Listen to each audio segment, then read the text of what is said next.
तो हमने कहा था 0 8 कौन सा नंबर है बताइए।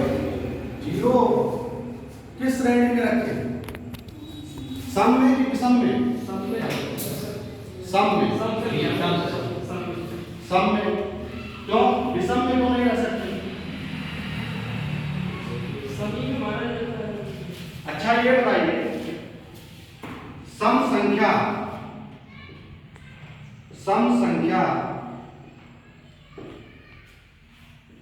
धनात्मक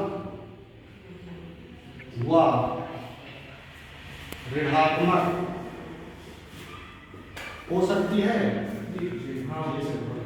बताइए क्यों, कैसे हो सकती है?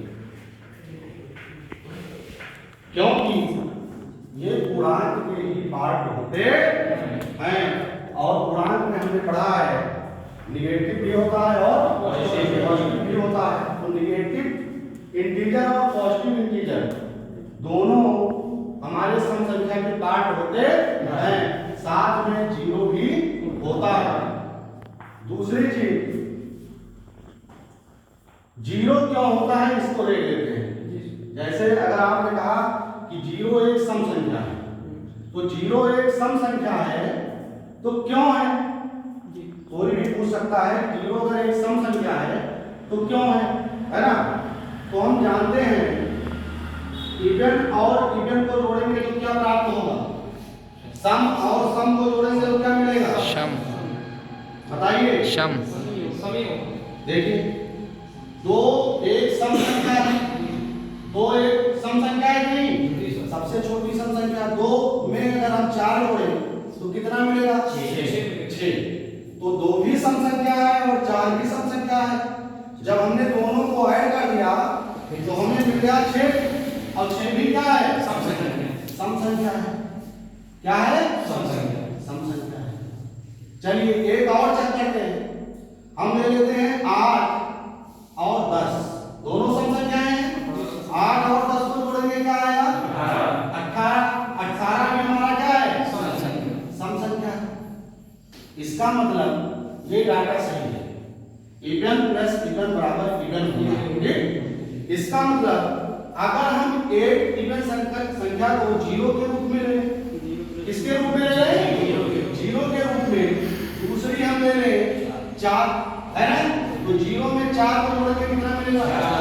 0 में 2 को जोड़ेंगे कितना मिलेगा? 0 में 6 को जोड़ेंगे कितना मिलेगा?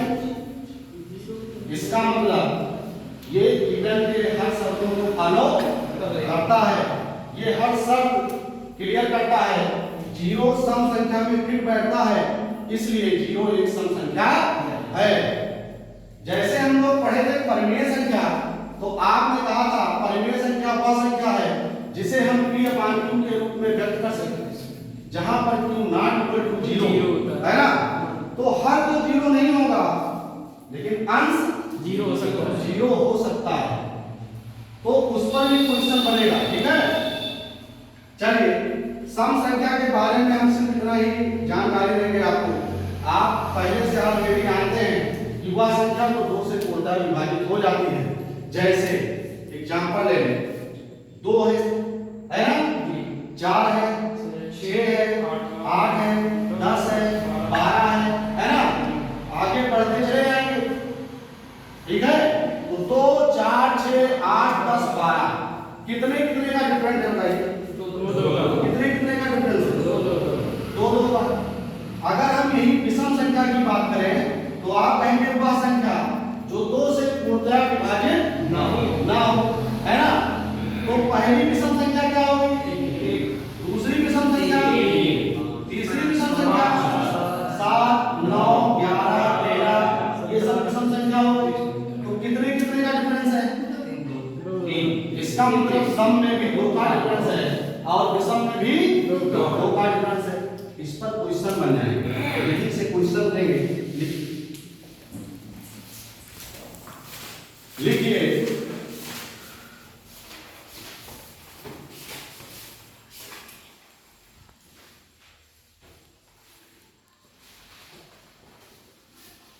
पांच क्रमागत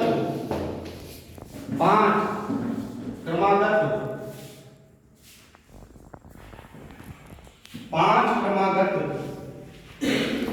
सम संख्याओं का योग, सम संख्याओं का योग 140, हाँ 140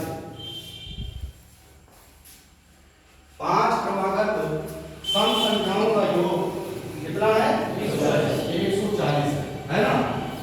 तो बताइए संख्याएं क्या हैं?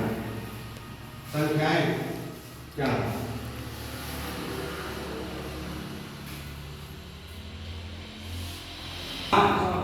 उसका योग कितना है?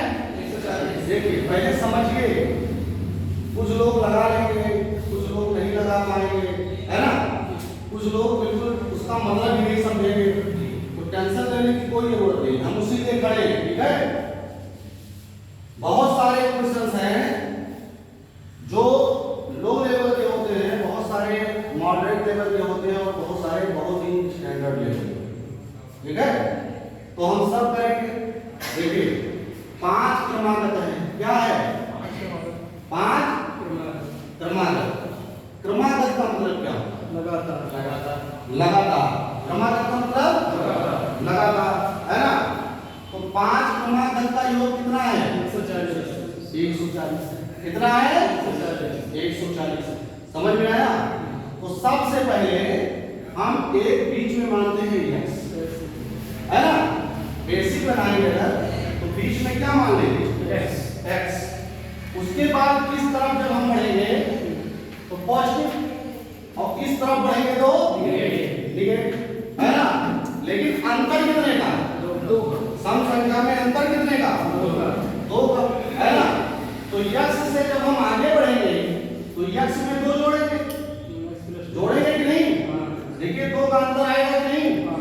उसके बाद जब फिर आगे बढ़ेंगे तो कितना जोड़ेंगे? x + 2, है ना। अब इस तरफ आएंगे तो x - 2 हो जाएगा, और इस तरफ आएंगे तो x - 4। अब इनको जोड़िए, इनको जोड़ लीजिए। x - 4 + x - 2 + x + 2 + x + 4 बराबर कितने के? 140, है ना। अब देखिए कितने x हैं? पहले देखिए -4 है +4 है ना। -4 है और +4 है, कोई मतलब नहीं रहेगा। -2 है +2 है, कट गया। कितने x बचे? 1 2 3 4 5। 5x बराबर कितने के? 140 के। x बराबर 140/5। इसको कट करेंगे कितना आएगा? 28। x की वैल्यू क्या आ गई? 28, और x हमने बीच वाला मान रखा था, है ना। तो इसकी वैल्यू कितनी आ गई? 28। 28 से 2 आगे बढ़ेंगे, 28 और 2 30। 30 से 2 कितना बढ़ेंगे? 28 और 4 है ना। 28 और 4 32। समझ में आया? देखिए x की वैल्यू पुट करेंगे तो x की वैल्यू क्या है? 28। 28 और 2 कितने हो गए? 30। 28 और 4 कितना हो गया? 32। अब किस तरफ आते हैं वापस लेफ्ट साइड, तो 28 से 2 गया 26, और 28 से 4 गया 24, है ना। अब देखिए पांचों संख्या पता चल रही है, तो इकाई का अंक पहले 2, है ना। 0 जोड़ेंगे 2 ही रहेगा। 8 2 10, 10 6 16, 16 4 20 के 0, 2 बचा ना। 3 2 5 3 8 2 10 2 12 2, है ना। लेकिन ये रहा आपका बेसिक मेथड, वो भी बहुत अच्छा बेसिक नहीं है। इसका एक बेसिक और है जिसमें हम लोग x को मानेंगे, लेकिन वो दूसरे तरीके से मानेंगे। इसमें पूर्णांक वाला कुछ नहीं रहेगा कि आप राइट हैंड जा रहे हैं और लेफ्ट हैंड वापस आ रहे हैं, ठीक है। तो वो सब सीखने की जरूरत नहीं है, आप सीख लीजिए। हम आपको बता रहे हैं कि एग्जाम की दृष्टि से आपको इस क्वेश्चन को कैसे करना है, ठीक है। इसको नोट कर लीजिए।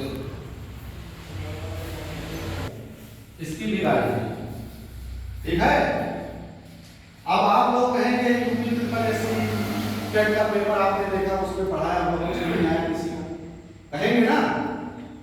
तो देखिए, जब सरकार को बच्चों को फेल करवाना होता है, उनके पास वैकेंसी नहीं होती है, जैसे पेट का वो फॉर्म भरवा लिए, तो उसमें जो आप लोगों ने पैसा दिया वो सरकार के खाते में गया, और उनके पास आगे वैकेंसी नहीं है। तो जब ज्यादा संख्या में लोगों को पास कर देंगे तो आप लोग धरना देंगे वैकेंसी के लिए, और जब फेल रहेंगे तो किस बात का धरना देंगे? समझ में आया? तो वो तो प्लस में जा रहे हैं, इन बच्चों को माइनस में करते जा रहे हैं। तो वो सब नहीं सोचना है, लेकिन ये सोच कर चलिए कि जो पढ़ाया जा रहा है क्वेश्चन वहीं से पूछा जाएगा। अब हमने जो पढ़ाया था, ये लोग अभी जल्दी में पढ़ना शुरू किए थे, बताइए पेट में पूछा गया था कि नहीं पूछा गया था? जो हमने आपको पढ़ाया था क्वेश्चन वहीं से उठा। DI हमने भी पढ़ाया नहीं है ना, DI हमने भी नहीं पढ़ाया, लेकिन पढ़ाएंगे। चलिए देखिए कितना आ गया, ये 20 की संख्या, दो आगे बढ़ जाएंगे, 28 को और 30 को, और 28 से 2 गया, 26 से 2 गया, पांचों संख्या में। फिर देखो, अगर वो आपसे पूछता है कि सबसे बड़ी संख्या क्या है, सबसे बड़ी संख्या क्या है, सबसे छोटी संख्या क्या है, बड़ी कहेगा तो राइट हैंड जाएंगे, और छोटी कहेगा तो लेफ्ट हैंड, है ना?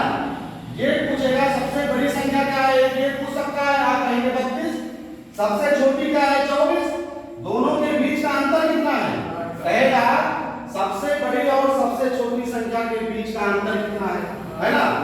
तो 32 से 24 गया 8।